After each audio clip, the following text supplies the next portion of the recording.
continuons notre enquête sur la manière dont les pères de l'Église lisent et commentent l'Écriture sainte. Abordons maintenant l'appellation Jésus-Christ ou Notre Seigneur Jésus-Christ. Donc selon notre méthode, nous commençons par la Bible. Tout d'abord, le nom Christ signifie Messie, celui qui est oint, c'est-à-dire celui qui a reçu l'Esprit Saint. Dans l'Ancien Testament, le roi est oint. Il a reçu l'onction royale, et le don de l'Esprit Saint pour exercer la fonction de roi. Mais Jésus, nous le savons bien, ceux qui ont fait le parcours biblique l'ont bien compris, Jésus fait évoluer le sens de la royauté qu'il faut attendre. Il donne donc au mot Christ un nouveau sens.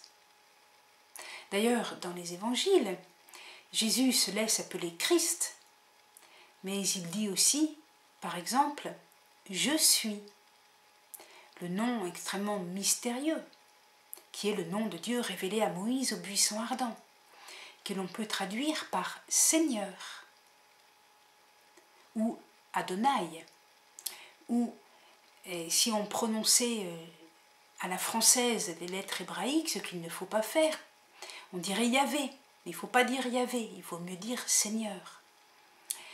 Je suis nous ouvre sur un mystère. Et donc, Jésus-Christ va faire dépasser le sens ancien du mot Christ. L'Esprit et l'onction ont déjà été reçus par Jésus au moment de sa conception, puisque nous disent les évangiles de Luc et de Matthieu, Jésus est conçu de l'Esprit Saint. Ensuite, au baptême, l'Esprit Saint repose sur lui.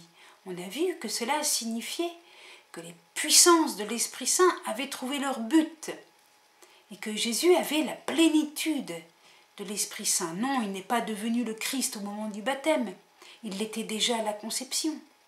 Mais l'Esprit Saint qu'il reçoit nous permet de le reconnaître. Ensuite, on a vu que le Christ est rempli de l'Esprit Saint pour toute sa mission. C'est ce que nous dit l'évangile de Matthieu, chapitre 12, verset 15, en citant Isaïe 42, verset 1. « L'Esprit du Seigneur est sur moi. Il m'a envoyé annoncer la bonne nouvelle aux pauvres. » Et puis, les actes des apôtres continuent de désigner en Jésus le Christ, celui qui est oint. Il est bien le roi Messie. Seulement, ce n'est pas le roi vainqueur de ses ennemis politiques. C'est celui qui est vainqueur des puissances du mal, du péché et de la mort, par sa passion et par sa résurrection. Voilà donc le vrai sens du mot Christ. Je vais lire dans la deuxième lettre de saint Paul aux Corinthiens, chapitre 1, versets 21-22. « Et celui qui nous a fermis avec vous dans le Christ et qui nous a donné l'onction, c'est Dieu. Lui qui nous a aussi marqués d'un sceau et a mis dans nos cœurs les arts de l'esprit. » Autrement dit, selon Paul, ceux qui acceptent la prédication de Jésus-Christ, Fils de Dieu, participent grâce à Dieu à l'onction du Christ. Autrement dit, pourront dire les pères de l'Église, nous sommes des Christ. Et c'est bien l'interprétation du mot chrétien que donneront Justin, Théophile d'Antioche et Tertullien. Ils diront, oui, bien sûr, chrétien, cela signifie disciple du Christ, mais cela veut dire aussi ceux qui sont moins. Un chrétien, c'est un Christ, c'est quelqu'un qui est loin de l'Esprit Saint. Voilà, il participe à l'onction du Christ. Nous sommes héritiers avec le Christ. Voilà pour l'enracinement biblique. Commençons avec Justin. Je vais lire un passage très profond de ce Père de l'Église. Le Créateur de l'univers n'a pas de nom, parce qu'il est non engendré. Recevoir un nom suppose en effet quelqu'un de plus ancien qui le donne. Ces mots, Père, Dieu, Créateur, Seigneur et Maître, ne sont pas des noms, mais des appellations motivées par ses bienfaits et ses actions. Voilà. Son fils, le seul qui soit appelé proprement fils, ça c'est très beau. Son fils, le seul qui soit appelé proprement fils. J'ouvre une parenthèse. Dans les évangiles, Jésus se présente comme le Fils, y compris dans les paraboles, par exemple la parabole des vignerons homicides. Il se présente comme le Fils, mais ses disciples avaient une certaine idée de Fils. On sait ce que c'est qu'un fils d'un point de vue biologique. Nous sommes tous des fils et des filles, d'un papa et d'une maman. Mais Jésus, en se disant le Fils de Dieu, donne au mot « fils » un sens nouveau, beaucoup plus profond. C'est lui qui nous apprend ce qu'est un fils. En le regardant vivre, on apprend ce que signifie être fils. C'est ça que nous dit Justin. Son fils, le seul qui soit appelé proprement fils. Toute cette richesse de Jésus, toute cette familiarité avec son Père qu'il appelle Abba, Père. Cette confiance, cette obéissance. Et aussi le fait que le Père montre tout à son Fils. Il a remis le jugement entre ses mains. Cette connivence entre le Père et le Fils, le Père et le Fils. Le Père et moi sommes un, c'est extraordinaire. Relisez tous les évangiles selon ce point de vue. Et vous direz, eh bien oui, Jésus nous apprend ce que signifie être fils.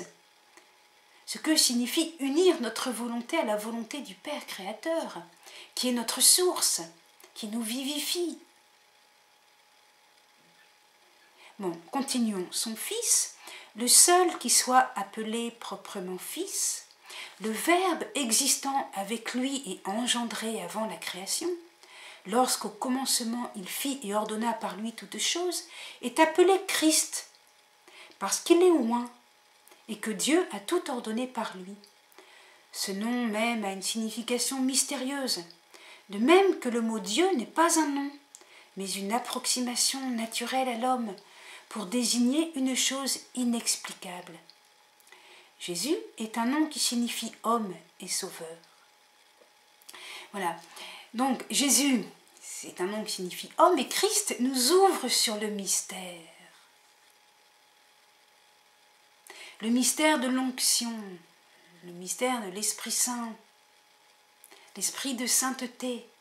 La sainteté, c'est quelque chose d'infini, qu'on n'a jamais fini de vivre, qu'on n'a jamais fini de comprendre, dont on n'a jamais fini de mesurer la profondeur et la grandeur. L'Esprit Saint, Esprit de sainteté, mystère. C'est ça que nous dit Justin.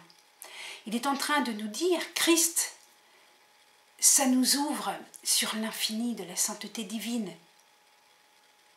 Mystère, adoration. Voilà, il faut bien retenir ça de Justin. Souvent, on le réduit un peu au Père de l'Église qui a parlé du logos, qui a parlé avec les philosophes grecs. Et on oublie que c'est un Père de l'Église, un vrai chrétien qui parle de l'Esprit Saint. Car l'Église, elle est tout de même née de la Pentecôte. Être chrétien, c'est être oint. Et Justin ne fait pas que nous parler du logos, de la sagesse, il nous parle aussi de l'Esprit Saint. Et les deux sont liés, bien sûr. Mais dans le mot Christ, il y a une référence à la vie de Jésus. Conçu de l'Esprit Saint, baptisé, recevant l'Esprit Saint, avec un ministère sous l'action de l'Esprit Saint. Le Christ crucifié qui nous envoie l'Esprit Saint à la Pentecôte. Derrière le mot Christ, il y a toute une dynamique historique, tout un sens de l'histoire. Alors que le mot logos nous amène plutôt à une cosmologie, à un sens de la création. C'est complémentaire, bien sûr, c'est complémentaire. Alors Christ, nous l'avons aussi dans l'acrostiche que nous connaissons tous. Ictus, pour, en grec, Jesus Christos Theou Ouios Soter, Jésus, Christ, Fils du Dieu Sauveur. Autrement dit, nous avons à travers cet acrostiche la foi des premiers chrétiens, des chrétiens martyrs. Ils invoquaient Jésus Christ, Christ. Alors Irénée, c'est déjà le temps des gnoses qui prennent déjà une certaine envergure. Et que font les gnoses? Eh bien, elles vont séparer Jésus et le Christ. Ce que fait un peu le Nouvel Âge. Le Nouvel Âge nous parle du Christ cosmique, mais qui n'a plus rien à voir avec Jésus de Nazareth, crucifié, mort et ressuscité. Alors quel esprit? Est-ce que c'est encore l'Esprit Saint de Jésus? Non, ce sont les esprits. Les esprits, et on est vite dans l'occultisme. Voilà le Nouvel Âge, mais le Nouvel Âge s'enracine dans les gnoses du temps d'Origène, du temps d'Irénée. Alors la gnose nous parle du Christ, mais pas de Jésus. Ou bien elle sépare les deux. Et nous dit Irénée, il pêche contre l'esprit. Alors saint Irénée, au contraire, il insiste pour utiliser toujours la formule complète et quelque peu solennelle. Notre Seigneur Jésus-Christ. Et encore, une phrase, une belle citation d'Irénée. Dans le nom de Christ est sous-entendu celui qui a oint, celui-là même qui a été oint, et l'onction dont il a été oint. Celui qui a oint, c'est le Père. Celui qui a été oint, c'est le Fils. Et il l'a été dans l'Esprit qui est l'onction. Comme le dit le Verbe par la bouche d'Isaïe, l'Esprit du Seigneur est sur moi parce qu'il m'a oint. Isaïe 61. Ce qui indique tout ensemble est le Père qui a oint, et le Fils qui a été oint, et l'onction qui est l'Esprit. Autrement dit, avec le mot Christ, on a déjà une théologie trinitaire. Avec le mot Christ, on a déjà une théologie trinitaire. Enfin, bien sûr, elle est implicite au début. Et c'est parce que Jésus a révélé le Père et l'Esprit Saint que les pères de l'Église vont pouvoir dire ce que dit Irénée et développer le sens trinitaire du mot Christ. Et alors Origène, eh bien tout simplement Origène va reprendre cette appellation Mon Seigneur Jésus-Christ, une appellation qui revient constamment et dont nous venons de mesurer la richesse de signification. Merci.